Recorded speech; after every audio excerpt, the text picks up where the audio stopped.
Mastering invitations. Come over for dinner. Hello everyone, and welcome to our English language learning series.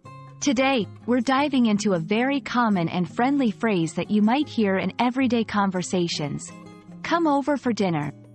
Understanding this phrase is not just about the words themselves, but also the cultural context and the warmth it conveys. Let's explore what it means, how you can use it, and how to respond when someone says it to you.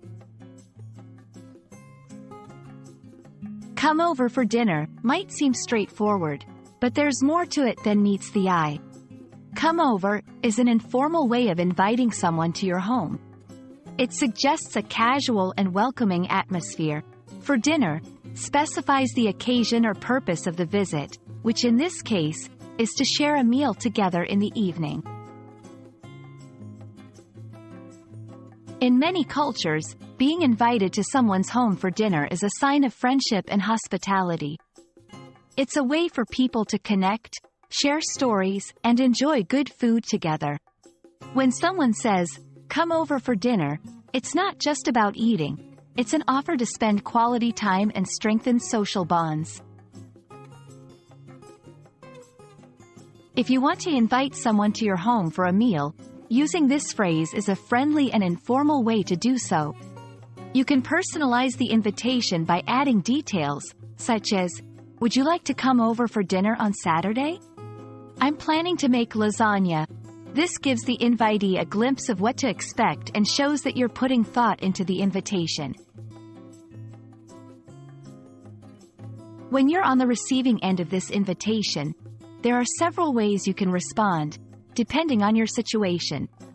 If you're able to attend, saying, "That sounds lovely. Thank you. What can I bring?"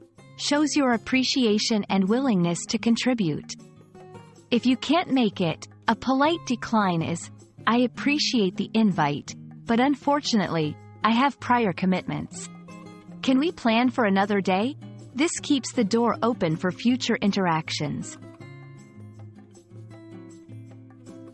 Understanding the phrase, "Come over for dinner," is about more than just the words. It's about connecting with others and experiencing the warmth of their hospitality. Whether you're extending the invitation or responding to one, it's a wonderful opportunity to foster relationships and create memorable moments. We hope this video helps you feel more comfortable with English social invitations. Remember, language learning is not just about grammar and vocabulary.